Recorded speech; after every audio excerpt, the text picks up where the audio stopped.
Et direction l'extérieur, Tracy-le-Mont, le musée de la brosserie. Vous ne connaissez pas ce musée, eh bien, on vous en dit plus avec Jennifer tout de suite. Et quand je dis vous ne connaissez pas, c'est je ne connais pas aussi.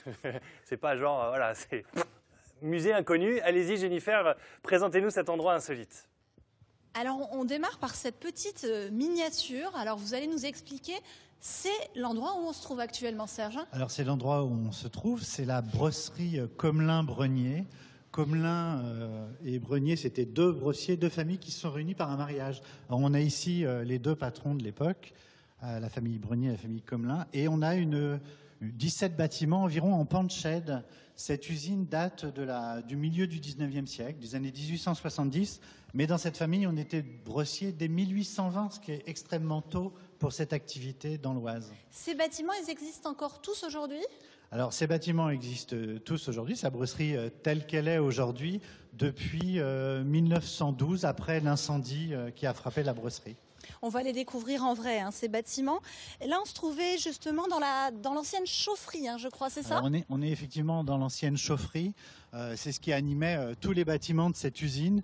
Vous voyez la structure un peu particulière, enfin traditionnelle, des bâtiments en pente-shed, c'est-à-dire avec cette pente un peu en dents de scie, où on a un éclairage qui vient du nord pour ne pas éblouir les ateliers et qu'il n'y ait pas de surchauffe des ateliers. Jusqu'à combien d'ouvriers ont travaillé ici? Alors jusqu'à 400 ouvriers ont travaillé ici, des ouvriers et des ouvrières, mais une partie était dans les ateliers de l'usine et l'autre partie, c'était les femmes qui travaillaient à domicile, chez elles, en gardant leurs enfants. C'est l'activité principale du montage, du garnissage des brosses avec les soies. Oui, cette usine, elle n'est pas unique en son genre dans l'Oise. Hein. C'est vraiment, on se trouve dans le berceau de la brosserie. Voilà, l'âge d'or, c'est les années 1880, 1911. On a jusqu'à 95 fabriques de brosserie dans l'Oise.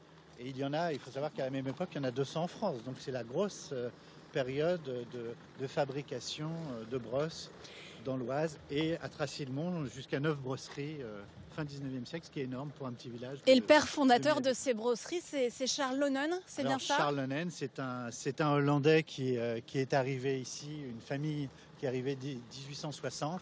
Et lui, il avait un sens du commerce très développé pour l'époque. Et il a fait vraiment un petit empire jusqu'à être le premier exportateur de brosses de luxe aux États-Unis. Aux États-Unis, il est même allé jusqu'au Japon.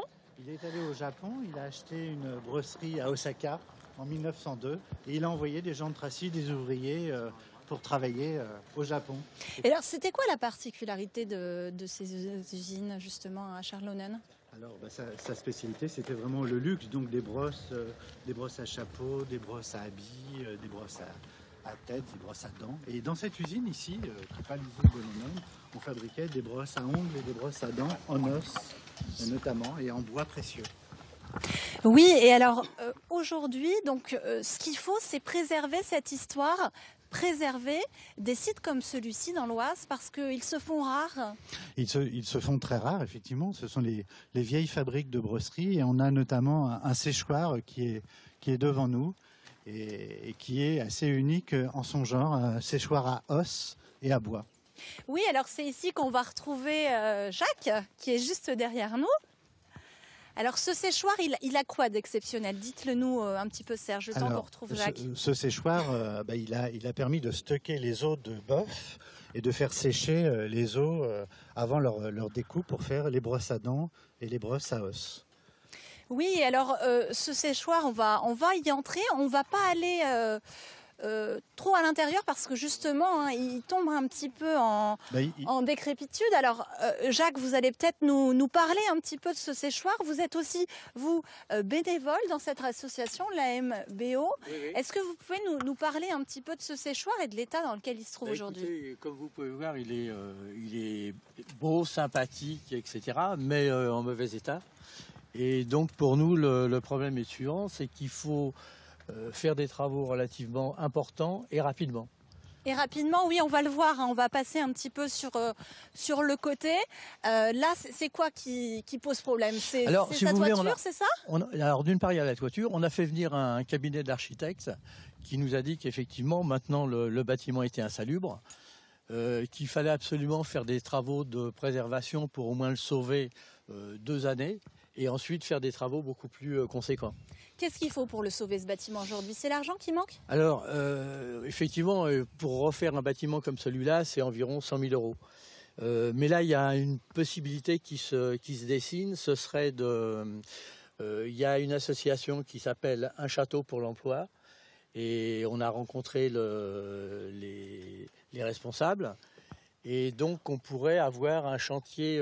On en reparlera peut-être tout à l'heure, un chantier participatif. Hein, non, ça là, pour, c'est pas...